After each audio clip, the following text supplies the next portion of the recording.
Si hi ha un moment clau, definitiu, en la història del nostre poble, aquesta és la Guerra de Successió i els consegüents decrets de nova planta. Suposa un canvi tan radical, tan profund, que sobta que sovint els temaris d'història i de llengua, de secundària i batxillerat tan densos com són, passen de puntetes sobre ells.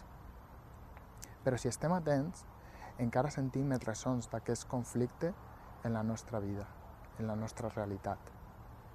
Això és poc més o menys el que els passa a Alicia i a Toni, els protagonistes del Pas dels Maulets.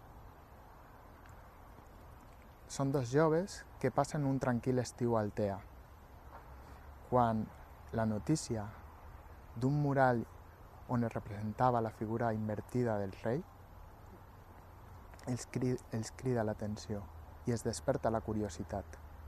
Tot coincideix amb la intromissió d'un personatge misteriós a través de les xarxes socials. Es tracta de Basset. Els enigmes que es plantejarà aquest personatge els conduiran a recórrer els escenaris d'un conflicte que 300 anys després encara cueja. Vos convide a seguir el Pas dels Maulets.